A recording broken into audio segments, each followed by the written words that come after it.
Hey guys, tonight we step into the dusty, sun-scorched streets of ancient Rome, where the air hums with the clash of swords and the roar of crowds hungry for spectacle. You're standing at the edge of the Colosseum, its massive arches looming like a stone giant, while the scent of sweat and cheap wine stings your nose.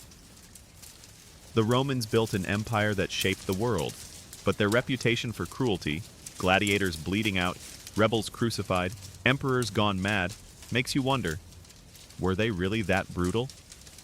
Spoiler, you probably won't survive this city's darker corners unscathed. So, before you get comfortable, take a moment to like the video and subscribe, but only if you genuinely enjoy what I do here. Drop a comment with your location and local time. I'm curious where you're drifting off from tonight. Now, dim the lights, maybe turn on a fan for that soft background hum, and let's ease into tonight's journey together. You start by asking why the Romans carry this grim label of cruelty. Their world feels alien yet familiar, a place where power and violence dance a twisted waltz. The Colosseum, that grand stage of death, isn't just a building. It's a symbol of Rome's obsession with control, glory, and blood. Mainstream history tells us the Romans were masters of discipline.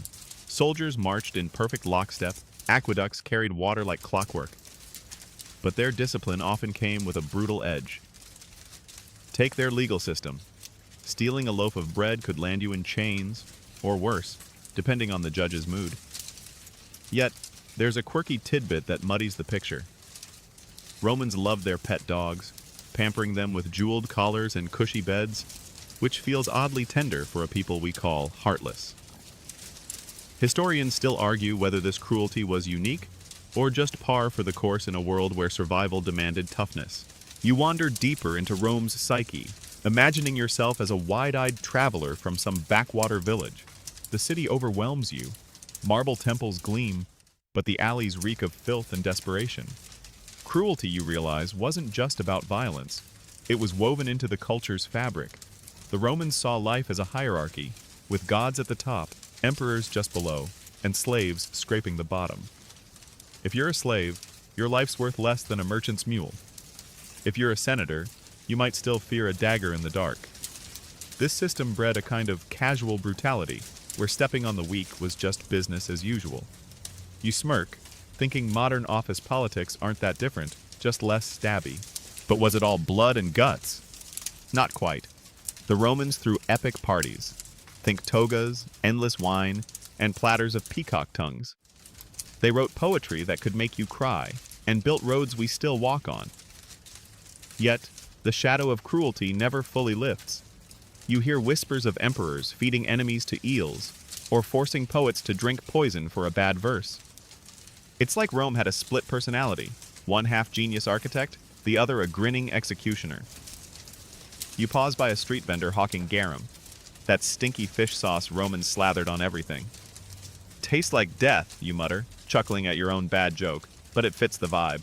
The question lingers, were they crueler than anyone else? Other ancient powers, Persians, Assyrians, had their own grim hobbies, like flaying rebels alive or stacking skulls into pyramids. Rome's cruelty stood out because they were so good at it, turning death into theater and conquest into art. You picture yourself in the Forum, where orators shout about justice while a thief's hand is lopped off nearby. It's a world where mercy exists, but always comes with a catch. You're starting to get it. Rome's cruelty wasn't random.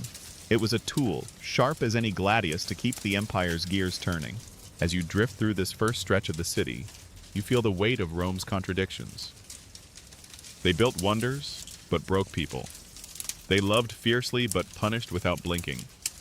You're not sure if you're horrified or fascinated, maybe both. The sun dips low, casting long shadows over the cobblestones, and you know this journey's just beginning. Tomorrow's Rome might show you bloodier sights, but for now, you're hooked, ready to see where this path leads. You're standing in the Colosseum now, the sand beneath your sandals gritty with sweat and something darker. The crowd's roar hits you like a wave, thousands of voices baying for blood as two gladiators circle each other, their bronze helmets glinting under the noon sun. This is Rome's grand theater of violence, where the question of their cruelty feels raw and undeniable. You're here to witness the gladiator's bloody spectacle, and it's as thrilling as it is horrifying. The arena stretches before you, a vast oval of chaos framed by towering stone arches. You can smell the tang of iron and dust, mixed with the sour breath of the mob crammed shoulder to shoulder on the benches. Mainstream history confirms the Colosseum hosted fights to the death, sometimes hundreds in a single day, a spectacle to keep the masses fed on adrenaline and awe.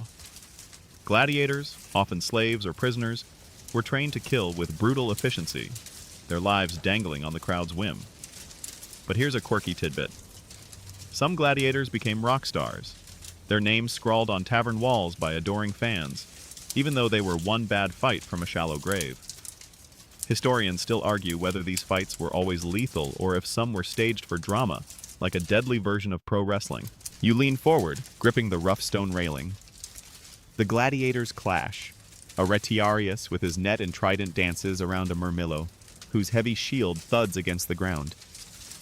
You wince as the net snares the murmillo's leg, but you can't look away. The crowd screams for death, thumbs jabbing downward, though you've heard that thumbs down thing might be a Hollywood myth. It's easy to see cruelty here, the way Rome turned suffering into sport. You mutter to yourself, and I thought reality TV was harsh, chuckling at the grim parallel. But there's more to this than bloodlust. The Colosseum was a political tool, a way for emperors to flex their power and distract the restless city. Free bread and free fights kept the poor from rioting. You glance at the imperial box where some toga-clad bigwig sips wine, unbothered by the carnage below. It's a stark reminder. Cruelty wasn't just entertainment. It was strategy. You imagine being a gladiator, your heart pounding, knowing one slip means oblivion. Yet, some fought for freedom, promised manumission if they survived enough bouts. Spoiler, most didn't. You notice the crowd's diversity. Merchants, soldiers, even kids munching on figs. They're not all monsters, they're just Roman. Violence was normal, woven into their world like garum in their stew. You recall that dog pampering from earlier? Romans could love their pets but cheer a man's death without blinking.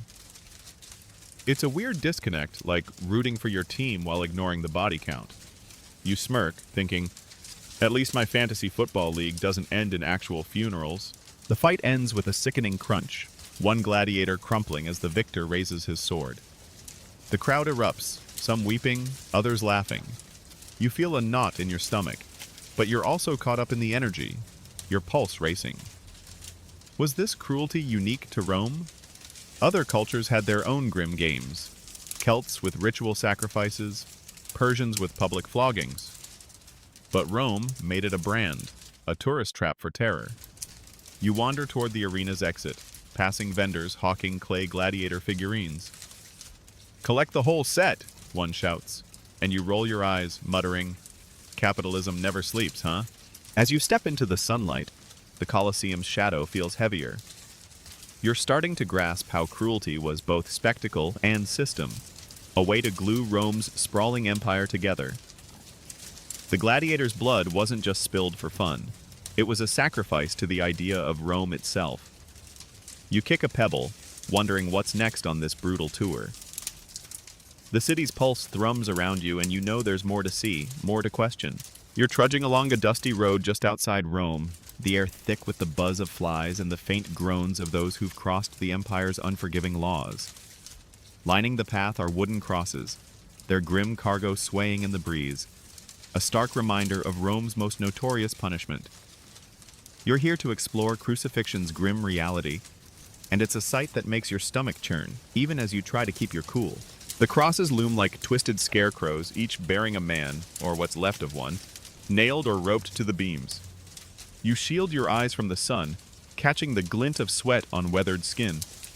Mainstream history tells us crucifixion was Rome's go-to for rebels, slaves, and anyone who dared spit in the face of authority. It was slow, public, and designed to maximize suffering. Death could take days, from dehydration, shock, or just plain exhaustion. But here's a quirky tidbit. Some Romans believed crucifixion victims could curse their executioners from the cross, a spooky superstition that had soldiers tossing salt over their shoulders for luck. Historians still argue whether crucifixion was purely punitive or also a psychological weapon to terrify would-be troublemakers into submission. You step closer, the gravel crunching under your sandals, and notice the crowd. Some gawkers, some mourners, all keeping their distance. You can smell the decay, sharp and sour, and it's hard not to gag. Bet they don't show this in the Rome tourism ads, you mutter, forcing a weak chuckle to cut the tension. Crucifixion wasn't just about killing, it was about erasing dignity. Victims were stripped, mocked, left to rot where everyone could see. You imagine being one of them, every breath a knife in your chest, the crowd's jeers ringing in your ears. It's a punishment that screams cruelty, no question. Yet there's a strange order to it. The Romans didn't crucify their own citizens. At least, not usually. That was reserved for the lesser folks. Foreigners, slaves, or traitors like that Spartacus guy you'll meet later. You glance at a soldier nearby, his face bored as he sharpens a spear. For him, this is just another Tuesday. Cruelty, you realize, was bureaucratic here, as routine as collecting taxes. You think back to the Colosseum's roar, how violence was a public affair. Crucifixion takes it further, turning death into a roadside billboard for Roman power. You pause, wiping sweat from your brow, and notice a woman slipping a coin to a guard. Maybe she's bribing him to end her loved one's suffering early, a quick spear thrust to the side.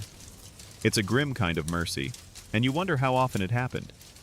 The Romans loved their rules, but they weren't above bending them for a price. You smirk, thinking, sounds like my last parking ticket negotiation. The thought doesn't lighten the mood much. Was this level of cruelty uniquely Roman? Not really. Other ancient powers had their own nasty tricks.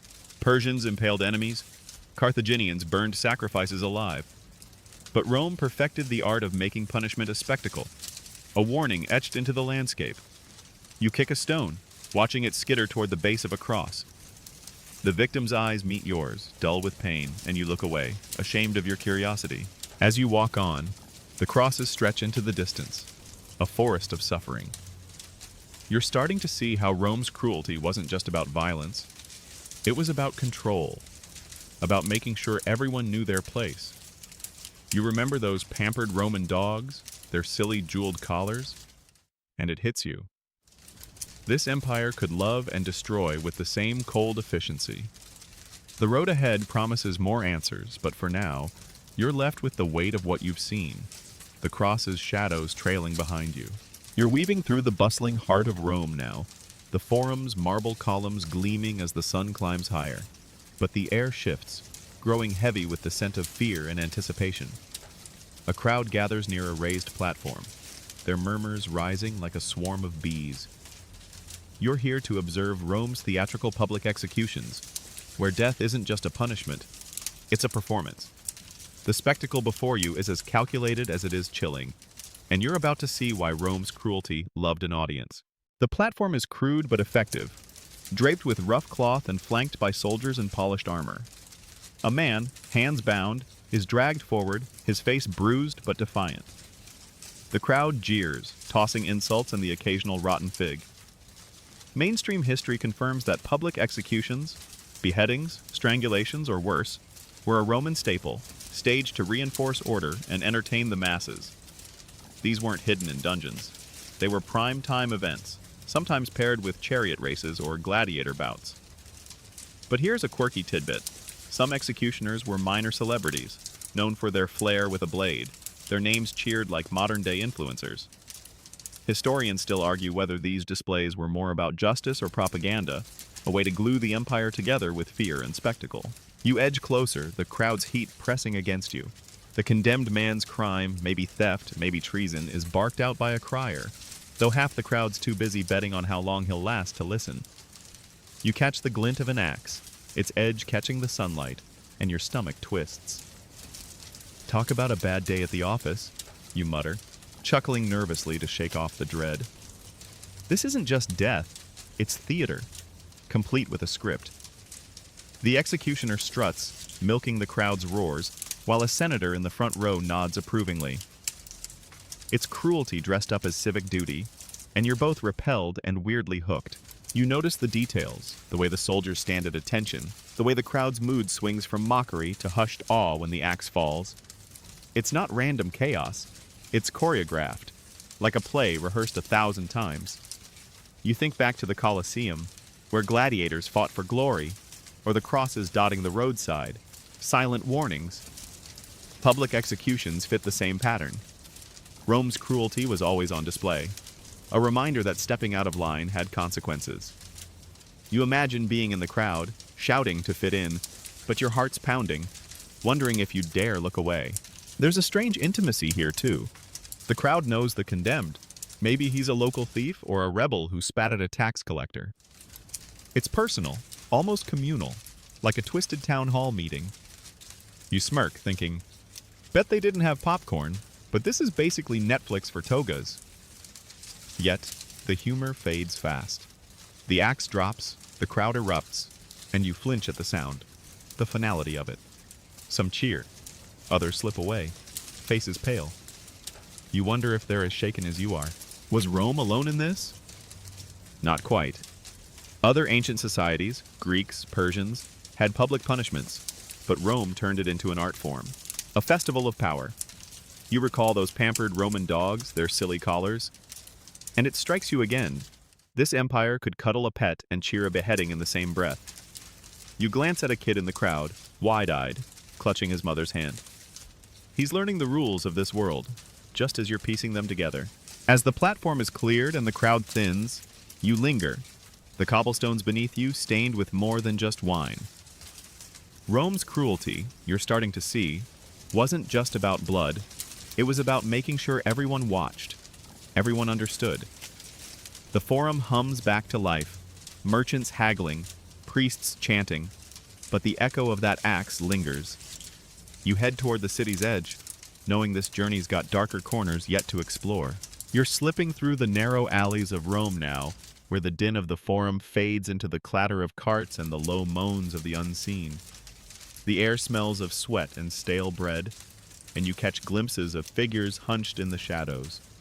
Slaves, their eyes downcast, their bodies marked by labor and lash. You're here to uncover the cruelty of Roman slavery, a system that fueled the empire's grandeur but crushed countless lives beneath its weight. This isn't the flashy cruelty of the Colosseum. It's quieter, grinding, and somehow even heavier. You pause by a market stall, where a slave hauls a crate of olives, his shoulders scarred from years of whips. Mainstream history tells us slavery was the backbone of Rome's economy. Millions, from conquered lands or born into chains, worked fields, mines, and households, their lives owned outright. A slave could be beaten, branded, or killed on a master's whim, with no legal recourse. But here's a quirky tidbit. Some slaves, called pedagogues, were highly educated Greeks who tutored Roman kids, respected yet still property, their brains valued, but their freedom a distant dream.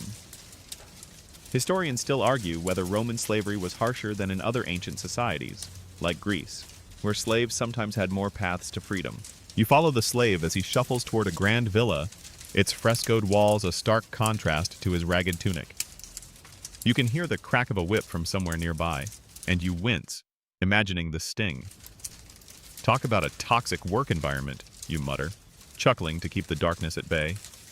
Slavery's cruelty wasn't just physical, it was the erasure of identity.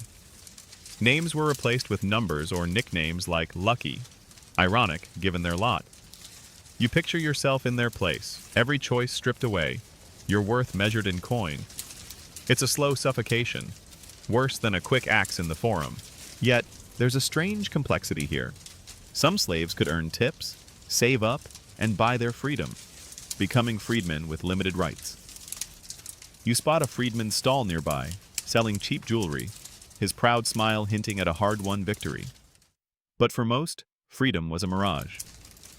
You think back to those roadside crosses, where rebel slaves often ended up, or the Colosseum, where they fought for the crowd's amusement. Slavery fed Rome's other cruelties, a foundation of suffering that made the empire's glitter possible. You smirk, thinking, bet they didn't list whip scars on the Roman dream brochure. The villa's gate creaks open, and you glimpse a house slave, a girl no older than 15, scurrying with a tray of wine. Her eyes are empty, her movements mechanical. Masters could use slaves for anything: labor, pleasure, sacrifice, and the law barely blinked. You recall those pampered Roman dogs, their jeweled collars worth more than this girl's life, and the contrast makes your chest tighten. Was this cruelty unique? Other ancient cultures, Egyptians, Persians, had slaves. But Rome's scale was staggering, with entire economies built on human misery. You mutter, and I thought my student loans were oppressive. But the joke feels hollow.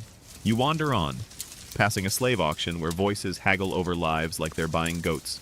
A mother clutches her child, sold separately, and you look away. The weight of it too much. Rome's cruelty, you're learning, wasn't always loud. It could be this quiet despair, this daily grind of dehumanization. The city's pulse keeps throbbing, its temples and aqueducts built on these broken backs.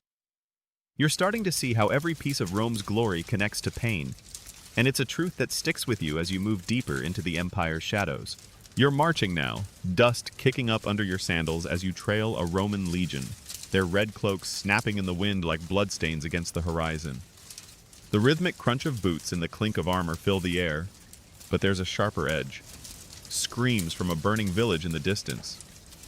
You're here to follow Rome's violent empire building, the conquests that painted maps red and left entire peoples broken. This is cruelty on a grand scale, where whole lands paid the price for Rome's ambition. The legion moves with terrifying precision, shields locked, spears gleaming. Mainstream history tells us Rome's conquests, like the sacking of Carthage or the subjugation of Gaul, were relentless, often genocidal, with entire cities razed or enslaved to fuel the empire's growth. Julius Caesar alone bragged about killing 1 million Gauls, a number historians debate but can't fully dismiss. But here's a quirky tidbit. Roman soldiers sometimes adopted local customs from conquered lands, like wearing Celtic torques as trophies, blending their swagger with the cultures they crushed. Historians still argue whether Rome's conquests were driven by greed, glory, or a genuine belief in civilizing the world. You crest a hill, and the village comes into view. Huts ablaze, survivors herded like cattle. You smell smoke and charred wood, the tang of blood faint but unmistakable. Talk about a hostile takeover, you mutter, chuckling to mask the unease twisting your gut. The soldiers don't hesitate, cutting down resistors with mechanical efficiency. You wince as a spear finds its mark, but you can't look away. This isn't personal cruelty. It's systematic, a machine of war that grinds entire tribes into dust. You imagine being a villager, your home collapsing, your family scattered. Rome's glory means nothing when it's your world burning. Yet, there's strategy here, not just slaughter. Rome didn't just conquer, it absorbed. You notice a centurion barking orders to spare the young, who'll be sold as slaves or raised as Romans. Roads, aqueducts, and laws will follow, tying this land to the empire's heart.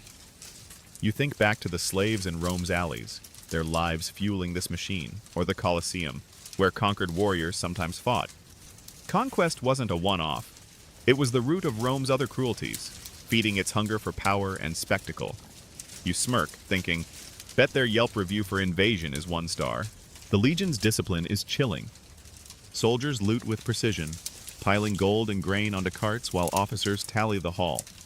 You spot a local elder pleading, only to be silenced with a sword's pommel. It's not chaos, it's policy. Rome's cruelty, you realize, was scalable, from a single crucifixion to the erasure of entire cultures. You recall those pampered Roman dogs, their silly collars, and it hits you. The empire that spoils pets can annihilate nations without blinking. Was this unique? Not entirely. Alexander's Greeks and Persia's kings razed cities too. But Rome's knack for turning conquest into infrastructure set it apart. You linger as the legion moves on, the village now a smoldering ruin. A child's sandal lies in the dirt, and you swallow hard, the weight of it settling in. Other empires spilled blood, but Rome built an eternal city on it, its roads still stretching across time. You mutter, and I thought my commute was rough. But the joke feels flat against the ashes. The conquests you're learning weren't just battles. They were Rome's heartbeat, pumping cruelty and ambition through every corner of the empire. The road ahead promises more of Rome's story, and you steel yourself for what's next. You're slipping through the chaos of a dusty plain now, the air thick with the clang of swords and the shouts of rebels fighting for their lives.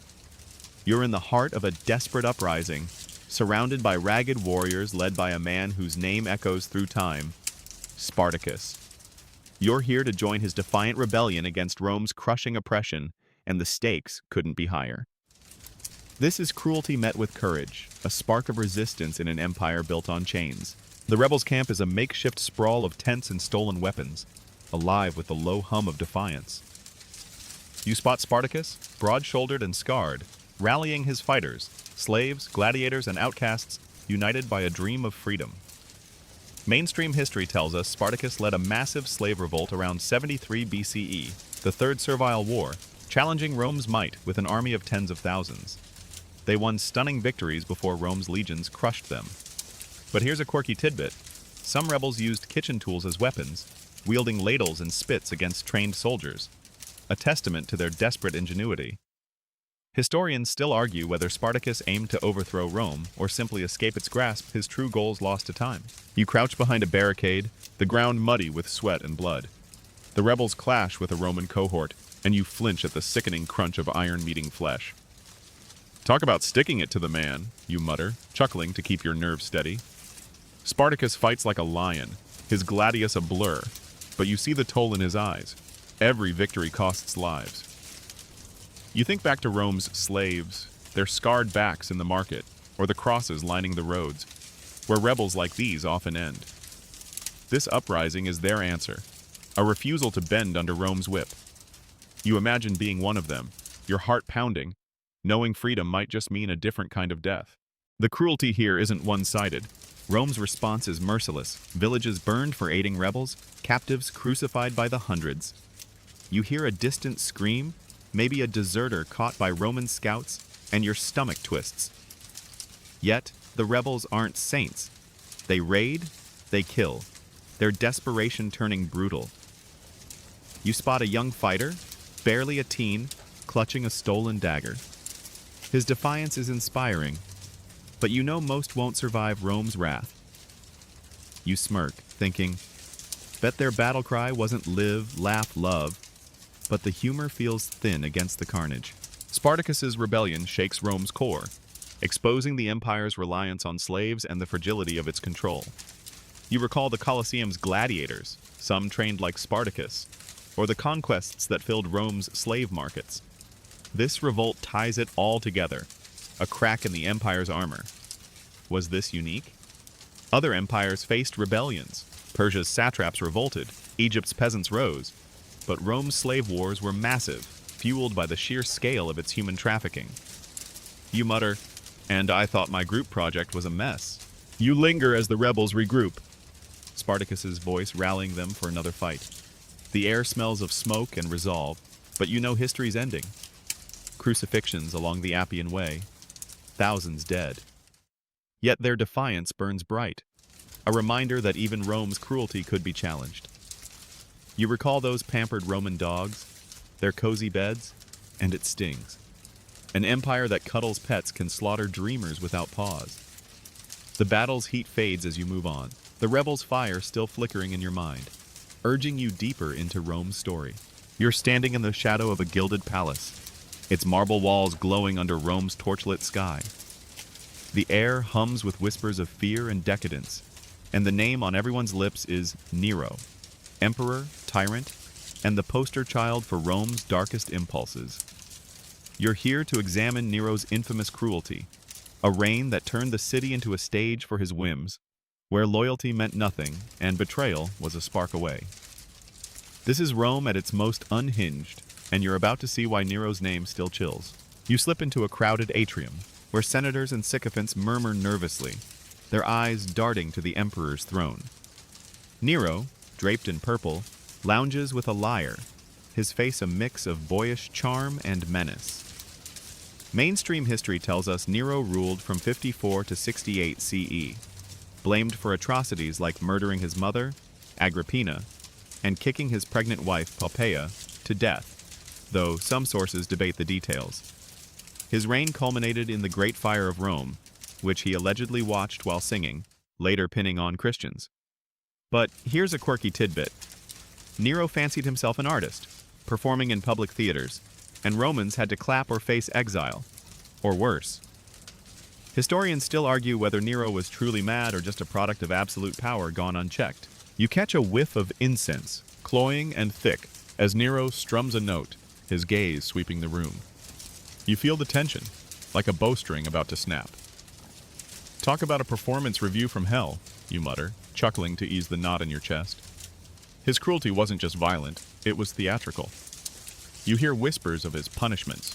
Senators forced to commit suicide, rivals poisoned at banquets. You imagine being a courtier, every word a tightrope walk, knowing one wrong move could land you in Nero's bad graces. It's cruelty with a smile, and it's terrifying. The Great Fire's shadow looms large. You picture Rome burning, flames licking the hills while Nero's voice carries over the chaos. Did he start it? Probably not. Fires were common, but he didn't help, seizing land for his golden palace while the city smoldered. You think back to the crosses outside Rome, the slaves in the markets, the rebels like Spartacus. Nero's cruelty feels personal, a one-man wrecking crew atop the empire's already brutal system. You smirk, thinking, bet his Yelp rating for emperor is all thumbs down. The humor fades as you notice a guard dragging a trembling poet away, probably criticized the wrong verse. Nero's persecution of Christians adds another layer. You hear tales of them burned as torches in his gardens, a grotesque spectacle that makes the Colosseum seem tame. Was this unique? Other emperors, like Caligula, had their own horrors, and Persia's kings weren't shy about mass executions. But Nero's blend of vanity and violence, killing for applause, set him apart. You recall those pampered Roman dogs, their jeweled collars, and it hits you. Nero could love his pets and torch his people with the same fickle heart. You slip out as Nero's laughter echoes, the palace's opulence feeling like a gilded cage. His cruelty wasn't just about blood. It was about power, ego, and a city held hostage to one man's madness. You wander toward the Tiber, the city's pulse pounding in your ears. Nero's reign is a fever dream of Rome's darker side, but you know there's more to uncover, more emperors, more shadows. The night air cools your skin, but the weight of what you've seen clings, urging you deeper into Rome's story.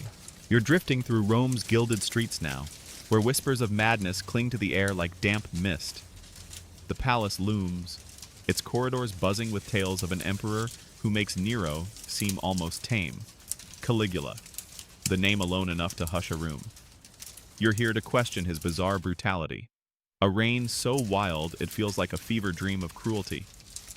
This is Rome unhinged, and you're stepping into a world where power twists into something surreal.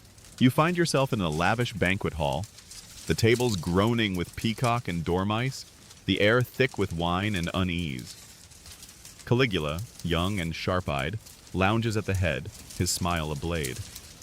Mainstream history tells us Gaius Julius Caesar, Augustus Germanicus, Caligula, ruled from 37 to 41 CE, infamous for acts like declaring himself a god and demanding senators worship him. He allegedly fed prisoners to wild beasts for fun and spent Rome's treasury on absurdities like a floating bridge of boats. But here's a quirky tidbit. Caligula loved his horse, Incitatus, so much he reportedly made it a senator, though some say it was a prank to mock the elite. Historians still argue whether Caligula was truly insane or just playing a dangerous game to cement his power. You sip from a goblet, your pulse quickening as Caligula's gaze sweeps the room. Talk about a boss you don't want to cross, you mutter, chuckling to steady your nerves. His cruelty feels erratic, almost performance art. You hear whispers of his whims, senators forced to run miles beside his chariot, lovers executed on a hunch. You imagine being a guest, every laugh calculated, knowing one wrong word could end you. It's cruelty with a theatrical twist, like Nero's reign but dialed up to delirium. You notice the opulence, gold-plated statues, silk drapes, yet it's undercut by fear. A servant drops a tray, and the room freezes, but Caligula just laughs, waving it off. Is he merciful or toying with them? You think back to Nero's firelit songs, the crosses outside Rome, the slaves' scarred backs. Caligula's cruelty feels like a warped mirror of the empire's darker impulses, personal yet tied to Rome's love of spectacle. You smirk, thinking, bet his team-building retreats were a nightmare. The humor doesn't quite land as you hear a scream from a distant room. Another divine whim. Was Caligula's cruelty unique? Not entirely. Other rulers like Persia's Xerxes lashed out with mass punishments, and Rome's own Domitian had his sadistic streaks. But Caligula's blend of god complex and absurdity stands out. A 4-year fever that left Rome reeling. You recall those pampered Roman dogs? Their jeweled collars worth more than a servant's life, and it stings. An emperor who exalts a horse can slaughter his people without blinking. You mutter, and I thought my last boss was unhinged. You slip out as Caligula calls for more wine, his laughter sharp as a blade. The city pulses around you, its temples and markets built on the same system that birthed this madness. His reign was brief, ended by a dagger, but its shadow lingers, a reminder of what unchecked power can do. You wander toward the Forum, the weight of Caligula's bizarre cruelty settling in. Rome's story keeps unfolding, and you know there's more to face. More blood, more questions. The night air brushes your skin, but the chill of what you've seen keeps you moving forward. You're striding through Rome's bustling streets now, swept up in a tide of cheering citizens and the blare of trumpets. The city pulses with triumph, its cobblestones trembling under the weight of a victorious army returning from conquest. You're here to march in Rome's bloody victory parades, the so-called triumphs, where glory and cruelty intertwine in a spectacle that's as dazzling as it is grim. This is Rome celebrating its might, and you're about to see the cost of its pride. The procession stretches before you, a riot of color and sound. Soldiers in polished armor, priests swinging incense, and carts piled with looted gold. At the center, a general stands tall in a gilded chariot, his face painted red to mimic Jupiter. Mainstream history tells us triumphs were Rome's ultimate flex, granted to generals after major victories, like Scipio's defeat of Carthage in 201 BCE. These parades showcased captives, spoils, and sometimes executions, all to glorify Rome. But here's a quirky tidbit. Some generals hired professional mourners to wail for slain enemies, a theatrical nod to mercy that fooled no one. Historians still argue whether triumphs were more about boosting the victor's ego or reinforcing Rome's grip on its people. You press closer, the crowd's heat and wine-soaked breath enveloping you. You smell the sharp tang of myrrh and the dust kicked up by chained captives shuffling behind the chariots. Talk about a parade with a body count, you mutter, chuckling to cut the tension. The captives, kings, warriors, even children, look hollow-eyed, their fates sealed.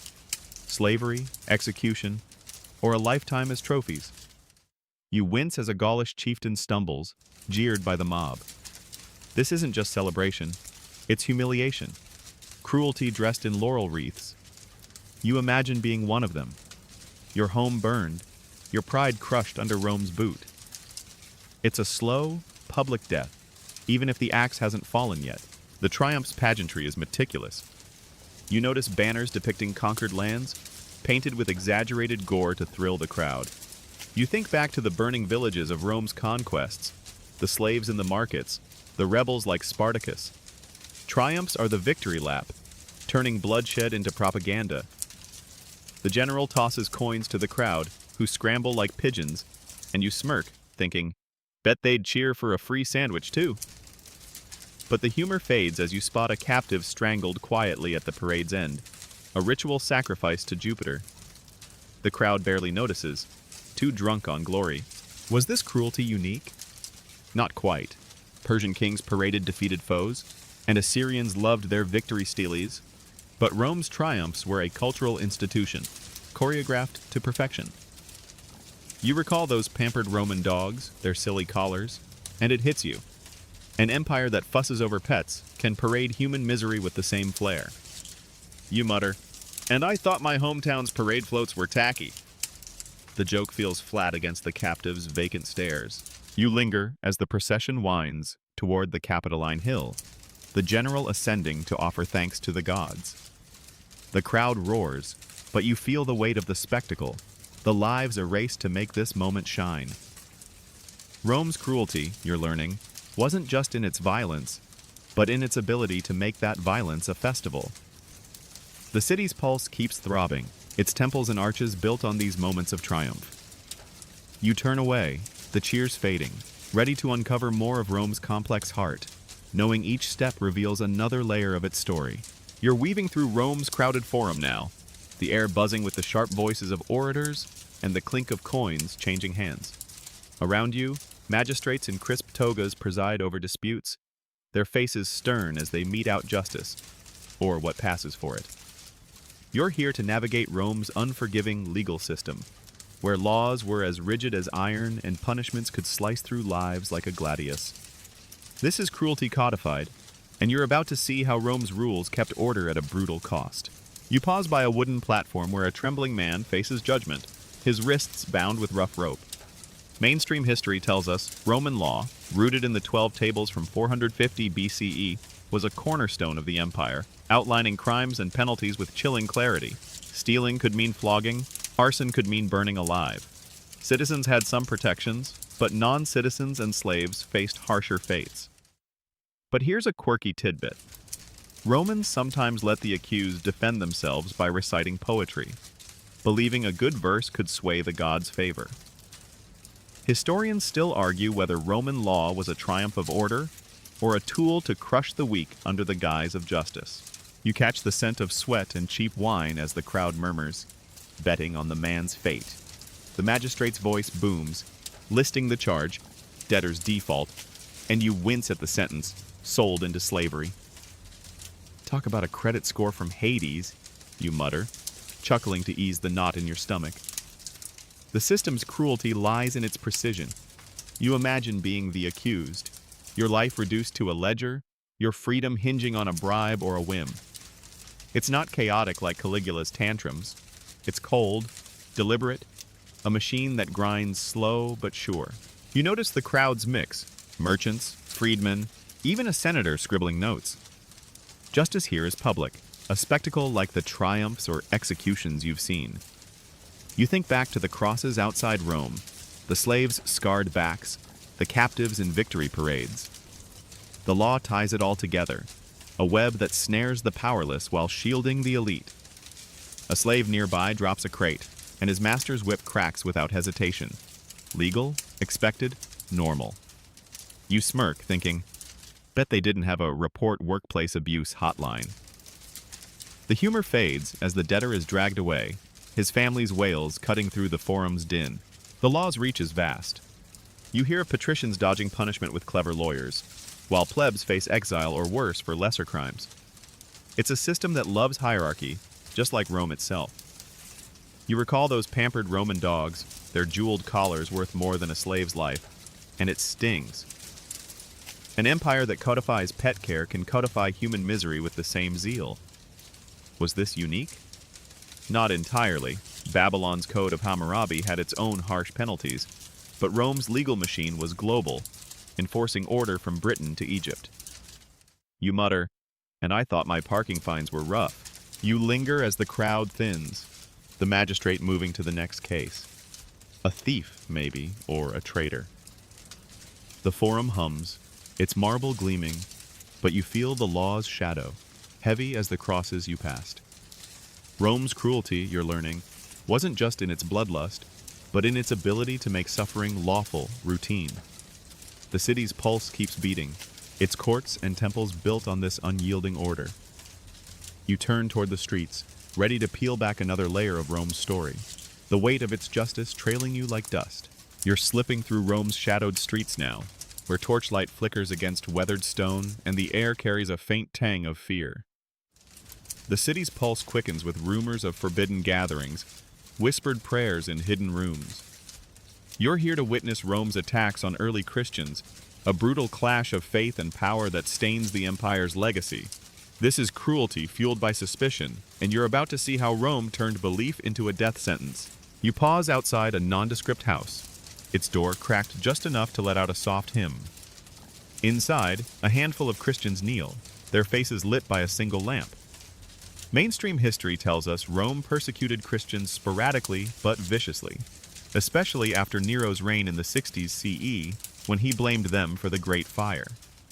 Thousands were executed, crucified, burned, or thrown to beasts in the arena as enemies of the state. But here's a quirky tidbit. Some Romans thought Christians were cannibals, misinterpreting their body and blood rituals, which fueled the mob's hatred. Historians still argue whether these persecutions were about religious intolerance or political scapegoating to distract a restless empire. You slip closer, the hymn's melody fragile against the city's din.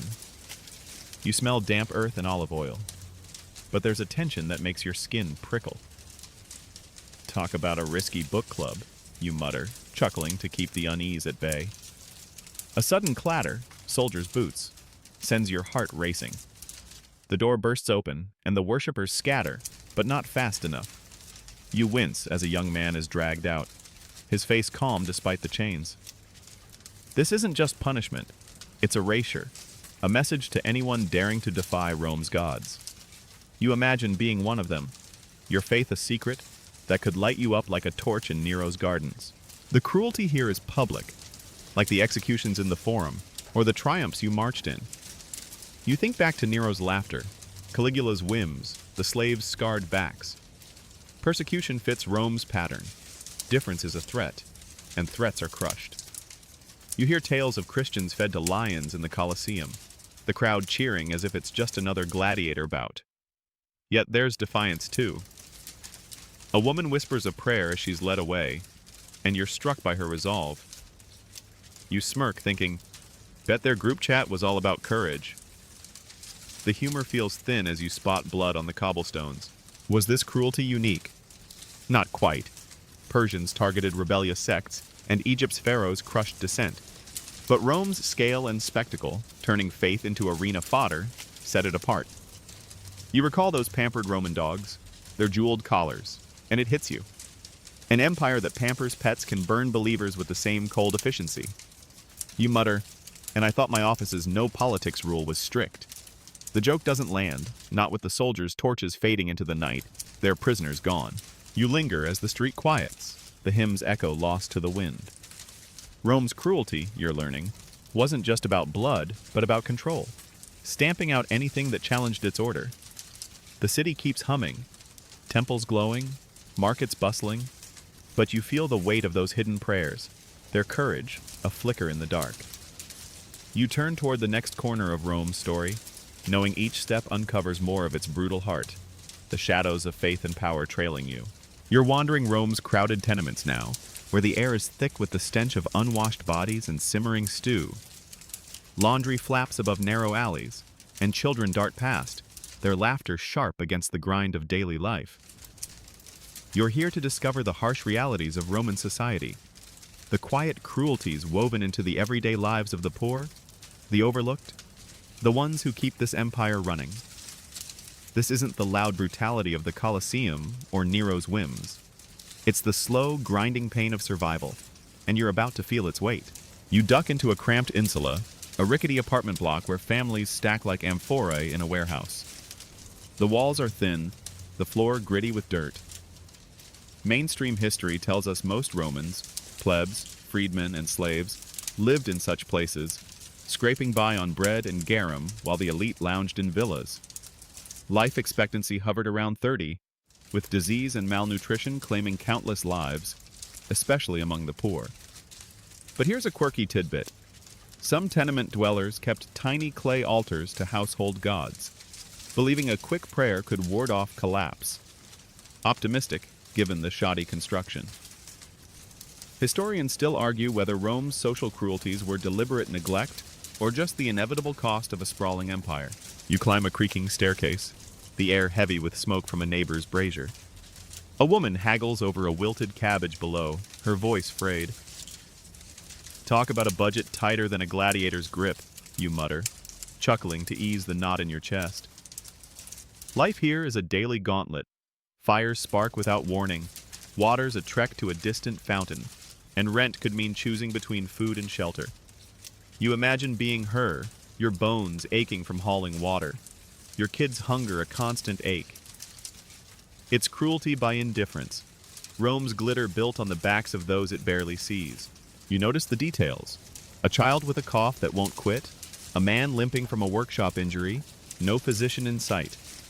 The empire's grandeur, think aqueducts, triumphs, Caligula's horse, feels distant here. You think back to the slaves in the markets, the crosses outside Rome, the Christians' hidden hymns. This daily grind is another layer of Rome's cruelty, less flashy but no less crushing. A landlord's shout echoes, threatening eviction, and you smirk, thinking, bet his customer service rating is worse than Nero's. The humor fades as you see the woman's face, resigned, counting coins she doesn't have. Was this unique? Not entirely. Athens had its own slums, and Babylon's laborers fared little better. But Rome's scale, with millions packed into urban sprawl, amplified the suffering. You recall those pampered Roman dogs, their jeweled collars worth more than a family's yearly bread, and it stings.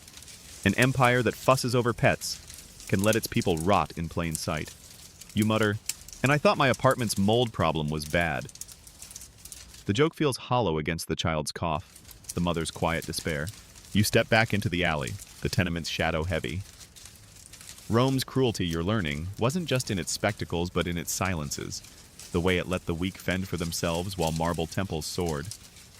The city keeps churning, merchants haggling, chariots rattling, but you feel the pulse of those unseen lives, their struggles a thread in Rome's brutal tapestry. You turn toward the next chapter of this journey, the weight of daily survival clinging to you like dust, pushing you deeper into the empire's heart. You're back in the Colosseum now, the sand beneath your sandals still gritty, but the air feels different, less frenzied, tinged with a rare hush. The crowd's roar softens as two gladiators pause, their weapons lowered, one offering a nod that stops the fight cold. You're here to learn about compassion in the arena, those fleeting moments when Rome's blood-soaked stage allowed a glimpse of mercy. This is cruelty's counterpoint, and you're about to see how even in Rome's harshest theater, humanity could flicker. The arena sprawls before you, its stone arches framing a scene that's oddly quiet. Mainstream history tells us gladiatorial fights weren't always to the death. Sometimes a skilled or beloved fighter could be spared by the emperor or crowd, signaled by a raised thumb or a waved handkerchief. These moments were rare but celebrated. Proof Rome valued skill and showmanship alongside slaughter. But here's a quirky tidbit. Some gladiators formed tight bonds, like brothers, and would refuse to kill each other, even at the cost of their own lives. A defiance that could sway a crowd. Historians still argue whether these acts of mercy were genuine or just another layer of spectacle, scripted to keep the mob cheering. You lean against the railing, the scent of sweat and dust sharp in your nose. The gladiators, a retiarius and a secutor, stand panting, blood trickling from shallow cuts. The retiarius drops his net, raising a hand in surrender, and the crowd murmurs, torn between bloodlust and awe. Talk about a plot twist, you mutter, chuckling to ease the tension. The secutor hesitates, then steps back, and the emperor's nod seals it. Mercy granted. You feel a strange relief, like you've been holding your breath. You imagine being the retiarius, your life hinging on a whim, the crowd's mood your only shield. It's a crack in Rome's cruelty, small but real, yet mercy comes with strings. You notice the spared gladiator's trainer whispering fiercely, "Survive today, fight again tomorrow." Compassion here isn't freedom, it's a delay. You think back to the Colosseum's usual carnage, the crosses outside Rome, the slaves' scarred backs. This moment feels like a rare flower in a desert, beautiful but fleeting. You spot a child in the crowd tossing a flower to the victor, and you smirk, thinking, bet that's the closest they get to a participation trophy. The humor fades as you see the retiarius limp off, his fate still tied to the arena's whims. Was this unique? Not entirely. Greek pancration fights sometimes ended in mercy, and Persian captives could be spared for ransom, but Rome's arena made mercy a public drama, another way to flex control. You recall those pampered Roman dogs, their jeweled collars, and it hits you. An empire that spares a fighter for applause can still chain him for life. You mutter, and I thought my boss's Employee of the Month award was a mixed bag. The joke feels light against the gladiator's heavy steps. You linger as the crowd disperses, the arena's sand raked smooth for the next bout. Rome's cruelty, you're learning, wasn't absolute. There were moments like this one, where humanity broke through, however briefly. The city keeps pulsing, its markets, its temples, but you carry the weight of that nod, that pause, a reminder that even in Rome's darkest corners, mercy could find a stage. You turn toward the next piece of Rome's story, the flicker of compassion warming you, if only for a moment, as you step back into the empire's shadows. You're standing on a windswept hill overlooking a half-built aqueduct, its massive arches rising like the bones of some ancient beast. The air is thick with dust and the rhythmic clink of chisels. But beneath it, you hear the groans of laborers toiling under the relentless sun. You're here to see the human toll of Roman engineering, the brutal cost behind the empire's marvels, roads, bridges, and aqueducts that still stand today. This is cruelty in the name of progress, and you're about to feel the weight of every stone. The worksite sprawls below, a chaos of ropes, pulleys, and sweating bodies. Mainstream history tells us Rome's engineering feats, like the Aqua Appia or the Pont du Gard, relied on vast numbers of slaves and prisoners. Many worked to death under grueling conditions. Thousands died hauling stone or digging trenches, their lives as expendable as the dirt they moved. But here's a quirky tidbit. Some workers carved tiny graffiti into the stones. Names, curses, even crude jokes, as a quiet rebellion against their misery. Historians still argue whether these projects were triumphs of ingenuity or monuments to exploitation, built on broken backs. You step closer, the scent of sweat and crushed rock sharp in your nose. A slave stumbles under a massive block, his back scarred from lashes, and you wince as a foreman's whip cracks. Talk about a deadline that bites, you mutter, chuckling to shake off the grim reality. You imagine being one of them, your muscles screaming, knowing a single misstep could bury you under tons of stone. This isn't the flashy cruelty of the Colosseum or Nero's parties. It's relentless, grinding, a slow erasure of lives for the sake of Rome's glory. You feel the sun's heat, the dust in your throat, and it's suffocating. Yet there's a strange awe here. You trace the aqueduct's curve, its precision almost otherworldly.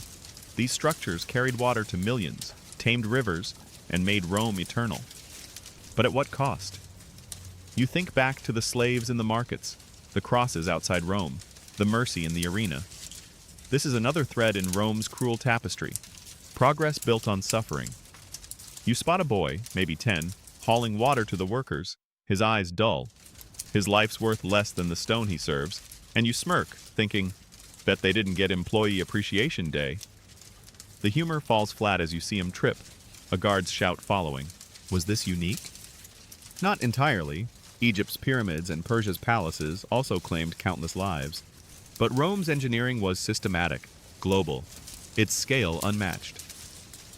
You recall those pampered Roman dogs, their jeweled collars, and it stings. An empire that pampers pets can work humans to death without a second thought. You mutter, and I thought my construction noise complaints were bad. The joke feels hollow against the crack of another whip, the boy's quiet scramble to his feet. You linger as the sun dips, the aqueduct's shadow stretching long and dark. Rome's cruelty, you're learning, wasn't just in its bloodlust or laws, but in its ambition, turning lives into mortar for its wonders. The city's pulse keeps beating, its baths, its roads, but you feel the ghosts of those laborers, their graffiti a faint cry in the stone. You turn toward the next chapter of Rome's story, the weight of their sacrifice clinging to you like dust, urging you deeper into the empire's heart. You're crouched behind a jagged boulder now, the air thick with smoke and the distant screams of a city under siege. The ground trembles as Roman catapults hurl stones into crumbling walls, and the scent of burning pitch stings your nose. You're here to endure Rome's merciless siege tactics, the brutal art of starving, smashing, and subduing entire populations to bend them to the empire's will. This is cruelty on a massive scale, and you're about to feel the desperation of a city fighting to survive. The besieged town, maybe Alesia or Masada, huddles below, its defenses splintering under the Roman onslaught. Mainstream history tells us Rome's sieges were masterpieces of strategy, like Caesar's double-walled encirclement of Alesia in 52 BCE, which starved out Vercingetorix's Gauls. Siege tactics included blockades, battering rams, and psychological terror, often killing or enslaving survivors. But here's a quirky tidbit. Romans sometimes launched beehives over walls, using angry swarms as weapons, a stinging surprise for defenders. Historians still argue whether these sieges were pure military necessity or deliberate displays of cruelty to deter future rebellions. You peer over the boulder, your heart pounding as a fireball arcs overhead, crashing into a rooftop. Talk about a bad neighbor complaint, you mutter, chuckling to keep the fear at bay. The Romans' camp is a disciplined sprawl, tents in neat rows, soldiers sharpening siege hooks, engineers tweaking a towering ballista. You imagine being inside the city, your stomach gnawing from hunger, your family trapped as the walls close in. It's not just violence. It's a slow, suffocating death, designed to break spirits before bodies. You wince as another stone hits, dust and screams rising in its wake. The cruelty here is calculated. You notice Romans cutting off water supplies, burning crops, even parading captured defenders to crush morale. You think back to the burning villages of Rome's conquests, the slaves' scarred backs, the aqueducts built on broken lives.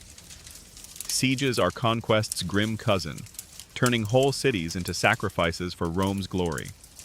A child's cry pierces the chaos, and you spot a figure, maybe a mother, darting through rubble. You smirk, thinking, bet they'd trade their city for a pizza delivery right now. The humor feels thin as you see her collapse, a Roman arrow in her back. Was this unique? Not entirely. Greeks besieged Troy, and Assyrians starved cities too. But Rome's sieges were relentless, backed by engineering and discipline that made resistance futile. You recall those pampered Roman dogs, their jeweled collars, and it hits you. An empire that fusses over pets can reduce cities to ash without blinking. You mutter, and I thought my internet outage was a crisis. The joke falls flat against the siege's roar, the mothers still form in the dust. You linger as night falls, the siege engines silhouetted against glowing fires. Rome's cruelty, you're learning, wasn't just in its arenas or laws, but in its ability to weaponize patience, starving hope itself. The city's pulse, its legions, its roads, keeps throbbing, built on these moments of destruction. You feel the weight of the besieged, their defiance fading like embers, and it pushes you toward the next piece of Rome's story, the echoes of falling walls trailing you into the dark. You're lingering in the dim glow of a Roman household now, the air heavy with the scent of olive oil lamps, and the faint cries of a newborn echoing from a back room. The bustling city feels distant, but a darker truth lurks in these private spaces.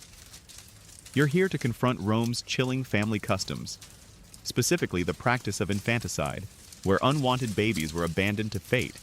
This is cruelty at its most intimate, and you're about to see how even Rome's homes harbored shadows. You step into a modest atrium, where a family gathers around a clay brazier. The father, stern-faced, whispers with a midwife, their voices low.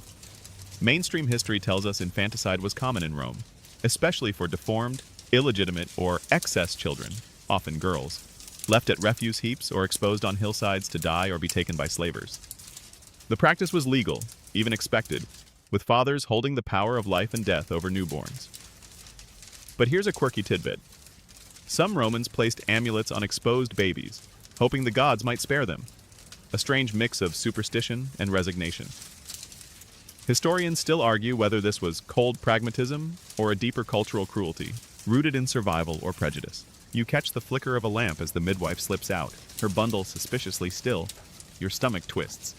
Talk about a family meeting no one wants, you mutter, chuckling to mask the unease. You imagine being the mother, your voice ignored, your child's fate sealed by a nod. It's not the loud cruelty of sieges or arenas, but a quiet cut, sharp and personal. You notice a small altar nearby, offerings to Juno for fertility. Ironic, given the choice just made.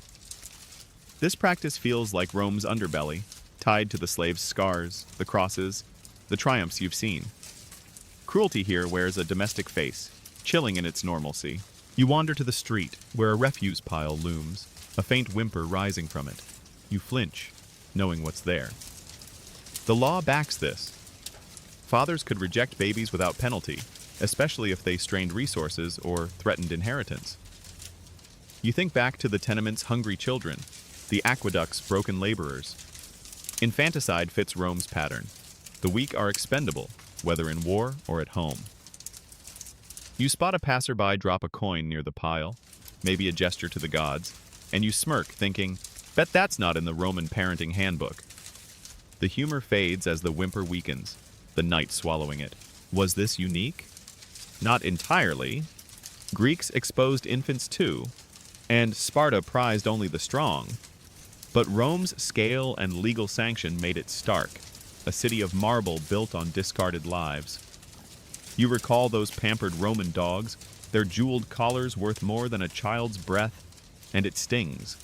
An empire that cherishes pets can abandon its own with a shrug. You mutter, and I thought my family drama was rough. The joke feels hollow against the pile's shadow, the weight of loss pressing in. You move on, the household's warmth fading behind you. Rome's cruelty, you're learning, wasn't just in its spectacles or conquests, but in its private choices, where love and loss tangled in brutal ways. The city keeps humming, its markets, its temples, but you carry the echo of that whimper, a reminder of lives deemed unworthy. You turn toward the next layer of Rome's story, the weight of this intimate cruelty clinging to you, urging you deeper into the empire's heart. You're gliding through Rome's elite quarters now, where grand villas gleam with frescoes, and the air hums with the clink of goblets and whispered schemes. The patricians, Rome's aristocratic elite, stride past in their pristine togas, their every gesture dripping with privilege. You're here to expose their cruel privileges, the way power let them bend lives to their whims while the city bowed. This is cruelty wrapped in silk, and you're about to see how the upper crust wielded it with a smile. You slip into a lavish banquet, the tables piled with roasted boar and figs, slaves hovering like shadows. A patrician senator reclines, his rings glinting as he snaps for more wine. Mainstream history tells us Rome's patricians, the top 1%, held vast sway, owning estates, commanding slaves, and dodging laws that crushed the plebs. They could ruin rivals with a whispered accusation, or abuse their households without consequence. But here's a quirky tidbit. Some patricians kept pet philosophers, Greek captives they paraded for intellectual clout, treating them like living status symbols. Historians still argue whether this elite cruelty was simple entitlement or a deliberate flex to keep the social order ironclad. You catch the scent of rosewater and roasted meat, but the mood sours as the senator backhands a slave for a spilled drop. The room barely blinks. Talk about a power trip with appetizers, you mutter, chuckling to ease the knot in your chest. You imagine being that slave, your life a tightrope under this man's mood swings. Patrician cruelty wasn't always bloody. It was casual, woven into their daily swagger. You notice a guest, a rival politician, paling as the senator leans in, hinting at blackmail. It's a game of knives, played with smiles, and the stakes are lives. This privilege ties to Rome's broader cruelties. You think back to the tenement's hungry kids, the aqueduct's broken laborers, the babies left on refuse piles. Patricians profited from it all. Slave markets, conquests, even infanticide kept their bloodlines pure. Here, a senator's daughter laughs, her silk stola worth a pleb's yearly wage, while a slave girl her age scrubs the floor. You smirk, thinking, bet their LinkedIn profiles say influencer of suffering. The humor fades as the slave girl flinches under a guest's wandering hand, her fear ignored. Was this unique? Not entirely. Greek aristocrats and Persian nobles flaunted similar power. But Rome's patricians perfected it, their villas islands of excess in a sea of want. You recall those pampered Roman dogs, their jeweled collars, and it stings. An empire that spoils pets lets its elite toy with lives like dice. You mutter, and I thought my boss's corner office was a flex. The joke feels flat as you see the senator's cold eyes, his next order sending a slave to the whip. You drift out, the banquet's laughter fading. Rome's cruelty, you're learning, wasn't just in arenas or sieges, but in the quiet arrogance of its elite, who bent the world to their whims. The city keeps pulsing, its markets, its laws, but you feel the weight of those unseen victims, their lives crushed under patrician heels. You turn toward the next piece of Rome's story, the shadow of privilege lingering, pushing you deeper into the empire's brutal heart.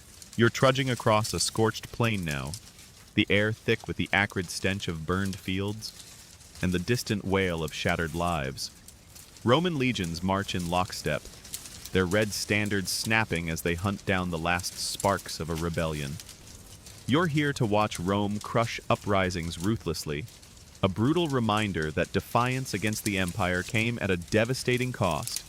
This is cruelty as retribution, and you're about to feel the iron weight of Rome's vengeance. The rebellion, maybe Boudicca's in Britain or the Jewish revolt, lies in tatters, its fighters scattered or chained. Mainstream history tells us Rome dealt with revolts like a hammer on glass. Boudicca's Iceni were slaughtered in 61 CE, and Jerusalem's temple was razed in 70 CE, with survivors enslaved or crucified en masse. Rebellion meant total war, villages burned, leaders paraded, entire regions depopulated. But here's a quirky tidbit. Some rebels left defiant graffiti like "Rome falls" scratched into walls, a fleeting middle finger to their conquerors. Historians still argue whether Rome's harsh response was strategic overkill or a panicked need to maintain control. You crouch behind a broken cart, the ground muddy with blood and ash. A legionary drags a rebel leader, her hair matted, her eyes blazing despite the chains. You smell smoke and iron, and your stomach twists as a sword flashes. Talk about a zero-tolerance policy, you mutter, chuckling to steady your nerves. The cruelty here is relentless. Soldiers torch huts, round up families, and carve Rome's name into the land. You imagine being a rebel, your cause righteous but doomed. Every step a gamble against this machine. It's not just defeat, it's erasure, a lesson etched in fire. You notice the precision. Officers tally captives, engineers dismantle defenses, priests offer sacrifices for victory. This isn't chaos, it's policy, echoing the sieges, conquests, and crosses you've seen. You think back to Spartacus's doomed fight, the slaves' scars, the patricians' smug feasts. Rebellions threaten Rome's order, so Rome answers with annihilation. A child clutches a broken spear, watching his home burn, and you smirk, thinking, bet he's not signing up for the Roman fan club. The humor fades as a soldier yanks him away, his cries lost in the wind. Was this unique? Not entirely. Persians crushed revolts with similar zeal, and Athens raised defiant allies. But Rome's global reach made its wrath a spectacle, from Britain's mists to Judea's deserts. You recall those pampered Roman dogs, their jeweled collars, and its stings. An empire that fusses over pets can wipe out nations with the same cold efficiency. You mutter, and I thought my neighbor's HOA was strict. The joke feels hollow against the smoldering ruins, the rebel's defiant gaze lingering in your mind. You linger as the legion moves on, the plain a graveyard of hopes. Rome's cruelty, you're learning, wasn't just in its arenas or laws, but in its refusal to let defiance breathe. The city's pulse, its legions, its roads, keeps throbbing, built on these crushed dreams. You feel the weight of the rebels' fire, their graffiti a faint echo of resistance, and it pushes you toward the next chapter of Rome's story, the ashes of revolt trailing you into the dark. You're sweating under a brutal sun now, hemmed in by the stone walls of a gladiatorial school, the ludus, where the air crackles with the clash of wooden swords and the sharp barks of trainers. Dust coats your sandals as you watch men, slaves, prisoners, some volunteers, drill relentlessly, their bodies honed for the arena's deadly stage. You're here to train in the grueling ludus system, where Rome forged its gladiators through discipline and despair. This is cruelty as preparation, and you're about to feel the grind that shaped the Colosseum's stars. The ludus is a fortress of sweat and scars, its courtyard ringed by cells where fighters sleep on straw. Mainstream history tells us these schools, like the Ludus Magnus near the Colosseum, were brutal academies.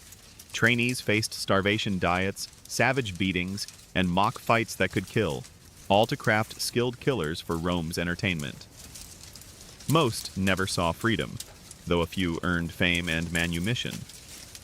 But here's a quirky tidbit. Some gladiators etched tiny game boards into cell floors, playing dice to pass the hopeless nights. Historians still argue whether the ludus was a factory for despair or a twisted path to glory for the desperate. You grip a wooden rudies, your arms aching from drills, as a trainer, a grizzled ex-gladiator, snarls at your sloppy stance. The air smells of leather and blood, and you wince as a whip cracks nearby, catching a slacking trainee. Talk about a gym membership from Hades, you mutter, chuckling to keep your spirits up. You imagine being one of them. Your life a cycle of pain and practice, every day a bet against death. It's not the loud cruelty of executions or sieges, but a slow burn, breaking bodies and wills to feed Rome's bloodlust. Your muscles scream, and you stumble. The trainers glare heavier than the sword. You notice the hierarchy. Veterans eat better, their scars badges of survival, while newbies like you scrape by on barley gruel. You think back to the Colosseum's rare mercy, the slaves' scarred backs, the rebels crushed on distant plains. The ludus is Rome's cruelty distilled, turning men into tools for spectacle. A trainee collapses, gasping, and is dragged to a cell, no healer in sight. You smirk, thinking, bet their employee handbook skips self-care day. The humor fades as you see his fevered eyes, knowing he might not rise tomorrow. Was this unique? Not entirely. Sparta's Agoge brutalized boys into warriors, and Persian camps forged soldiers through pain. But Rome's ludus was a commercial machine, churning out fighters for profit and applause. You recall those pampered Roman dogs, their jeweled collars, and it stings. An empire that spoils pets can forge humans into weapons with the same cold craft. You mutter, and I thought my boot camp workout was tough. The joke feels thin against the whip's crack, the trainees' shallow breaths. You stagger on as the sun dips, the ludus's walls casting long shadows. Rome's cruelty, you're learning, wasn't just in its arenas or conquests, but in its ability to mold suffering into spectacle, one grueling day at a time. The city's pulse, its crowds, its glory, keeps throbbing, built on these broken bodies. You feel the weight of the rudies, the dice game's faint hope, and it pushes you toward the next piece of Rome's story, the ludus' harsh rhythm echoing in your bones. You're standing in the heart of Rome's bustling forum now, where the air buzzes with the chatter of merchants and the sharp cries of a crowd circling a wooden post. A man, stripped to his loincloth, is bound there, his face flushed with shame as jeers rain down. You're here to face Rome's shaming penalties, the public humiliations that turned punishment into a communal spectacle. This is cruelty as theater, not with blood, but with disgrace, and you're about to feel the sting of Rome's social whip. The post is weathered, stained from years of use, and the man's crime, maybe slander or debt, is scrawled on a sign above his head. Mainstream history tells us Rome loved public humiliation as punishment. Thieves might wear heavy wooden collars, adulterers could be paraded with shaved heads, and minor offenders faced the pillory, exposed to mockery and rotten fruit. These penalties spared the body but crushed the spirit, reinforcing Rome's hierarchy. But here's a quirky tidbit. Some victims were forced to wear theatrical masks, like donkeys or fools, to amplify their ridicule, a bizarre nod to Rome's love of drama. Historians still argue whether these punishments were about deterrence or simply satisfying the mob's appetite for shame. You edge closer, the scent of sweat and sour wine thick in the air. The crowd hurls insults, a kid tossing a moldy onion that splats against the man's chest. Talk about a bad day on the group chat, you mutter, chuckling to ease the knot in your stomach. You imagine being him, your dignity shredded, every laugh a blade. It's not the physical cruelty of crosses or the ludus, but it's brutal in its own way. Rome's way of saying, step out of line and we'll make you a joke. You wince as a woman spits, her contempt sharper than any whip. You notice the crowd's mix. Plebs, freedmen, even a toga-clad patrician smirking from a distance. This is punishment as bonding, like the executions or triumphs you've seen, tying the community to Rome's order. You think back to the Colosseum's cheers, the patricians' casual cruelty, the babies left on refuse piles. Humiliation fits the pattern. The weak are fodder, whether for blood or laughter. A vendor hawks figs nearby, cashing in on the spectacle, and you smirk, thinking, bet he's got a 5-star rating for shame snacks. The humor fades as the man's head drops, his spirit breaking under the jeers. Was this unique? Not entirely. Greeks used public shaming, and medieval Europe loved stocks. But Rome's flair for turning disgrace into civic entertainment was unmatched, a daily ritual in the forum's shadow. You recall those pampered Roman dogs, their jeweled collars, and it stings. An empire that pampers pets can strip a man's pride with the same cold glee. You mutter, and I thought my high school reunion was embarrassing. The joke feels hollow against the man's slumped shoulders, the crowd's relentless taunts. You linger as the sun shifts, the crowd thinning, but the man still bound, his shame a lingering stain. Rome's cruelty, you're learning, wasn't just in its violence or laws, but in its ability to weaponize mockery, making disgrace a public good. The city keeps humming, its markets, its temples, but you feel the weight of that post, its silent lesson in obedience. You turn toward the next chapter of Rome's story, the echo of jeers trailing you, urging you deeper into the empire's brutal heart. You're back in the Colosseum now, but the sand beneath your sandals feels different, churned by frantic hooves and the guttural roars of beasts. The air crackles with anticipation as a gate creaks open, releasing a lion that paces hungrily under the crowd's wild cheers. You're here to attend Rome's cruel beast spectacles, the venationes, where animals and humans faced off in a bloody dance for the empire's amusement. This is cruelty turned primal, and you're about to see how Rome's love for spectacle spared neither man nor beast. The arena is a cauldron of noise, its stone tiers packed with spectators waving colored cloths. Mainstream history tells us venaciones were a Colosseum staple, pitting exotic animals, lions, elephants, even rhinos, against trained hunters or condemned prisoners. Thousands of beasts were slaughtered in a single day, like during Trajan's games in 107 CE, often alongside human victims. But here's a quirky tidbit. Romans sometimes dressed animals in costumes, like bears in togas, for a bizarre laugh before the killing started. Historians still argue whether these shows were about flaunting Rome's global reach, or simply feeding the mob's thirst for chaos. You grip the railing. The scent of blood and straw sharpen your nose. A hunter, armed with a spear, circles the lion, while a prisoner, maybe a deserter, scrambles in panic, unarmed. Talk about a team-building exercise gone wrong, you mutter, chuckling to steady your nerves. The lion pounces, and you flinch, the crowd's roar drowning the man's scream. This isn't the disciplined cruelty of sieges or laws. It's raw, chaotic, a celebration of dominance over nature and the weak. You imagine being that prisoner, your fate a punchline for Rome's entertainment, and it's a gut punch of dread. You notice the logistics. Handlers prod beasts with hot irons. Trapdoors lift fresh victims into the fray. It's a machine, like the ludus or conquests you've seen, feeding Rome's hunger for spectacle. You think back to the gladiators' rare mercy, the slaves' scars, the patricians' feasts. Venaciones are another cog, turning lives, human and animal, into fodder for applause. A giraffe, bewildered and gangly, is felled by arrows, and you smirk, thinking, bet that's not on the safari brochure. The humor fades as the sand darkens, the lion tearing into its prey. Was this unique? Not entirely. Greeks hunted in festivals, and Persians staged animal fights. But Rome's scale was staggering, emptying African savannas and Indian jungles to fill arenas. You recall those pampered Roman dogs, their jeweled collars, and it stings. An empire that cuddles pets can slaughter thousands of creatures for a morning's fun. You mutter, and I thought my cat's laser pointer game was intense. The joke feels thin against the lion's roar, the prisoner's broken form. You linger as the arena clears, workers raking blood-soaked sand for the next show. Rome's cruelty, you're learning, wasn't just in its arenas or rebellions, but in its ability to make slaughter a festival, a shared thrill.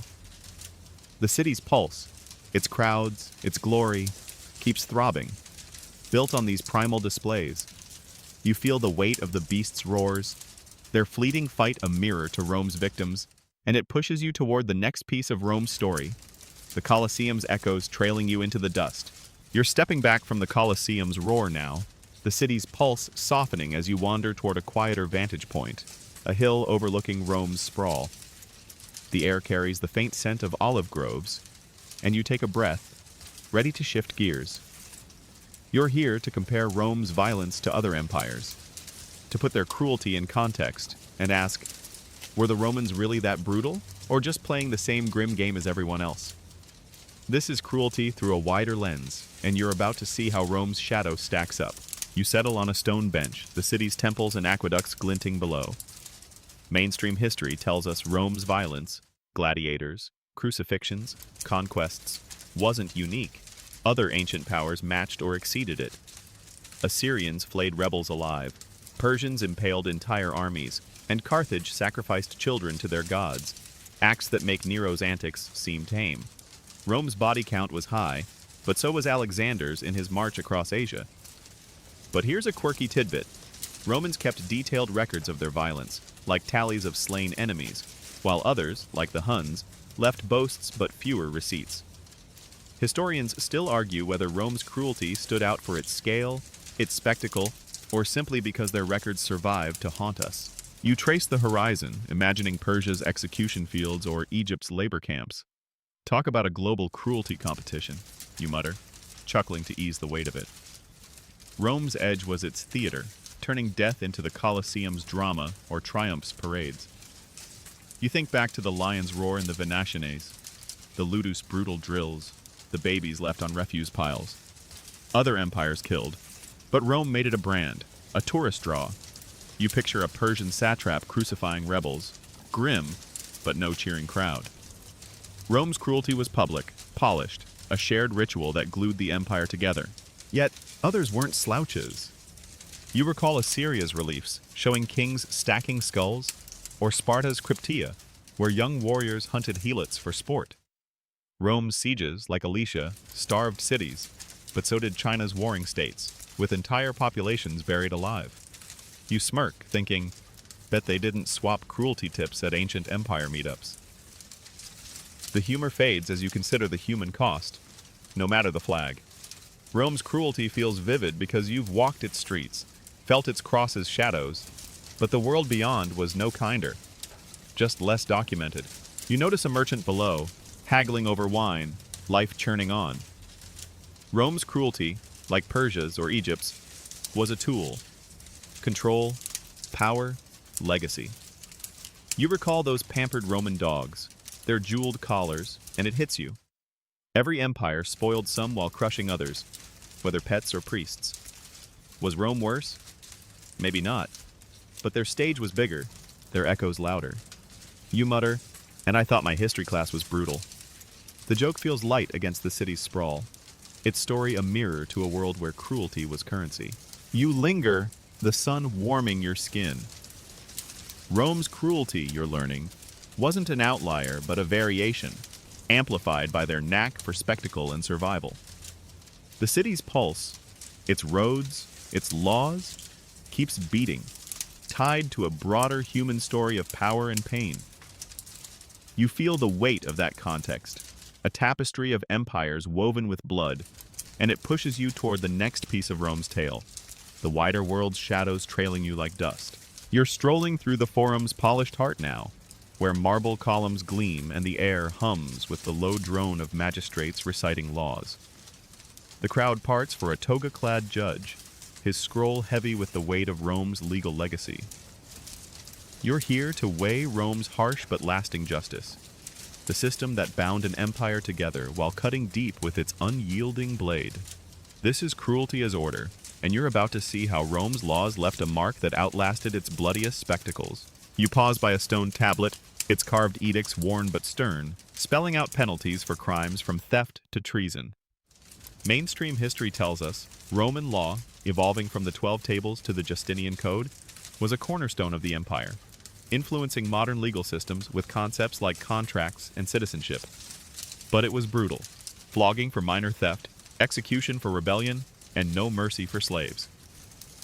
But here's a quirky tidbit. Romans sometimes settled disputes with a sacred oath, believing a false vow would bring divine wrath. Think lightning bolts, not lawyers. Historians still argue whether Roman law's harshness was its strength, ensuring stability, or its flaw, alienating the masses it claimed to protect. You catch the scent of ink and wax as a scribe copies a verdict nearby. A debtor, head bowed, is sentenced to slavery, his family's pleas ignored. Talk about a fine print that stings, you mutter, chuckling to ease the tension.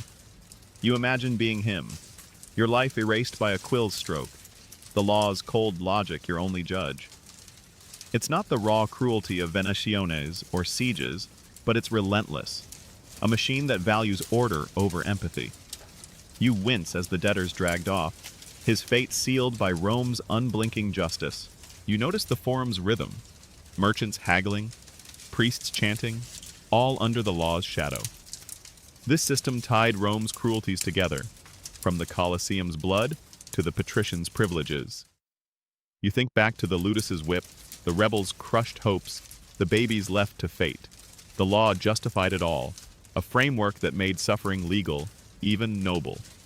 A senator passes, his slaves trailing, and you smirk, thinking, bet his law library skips the mercy section.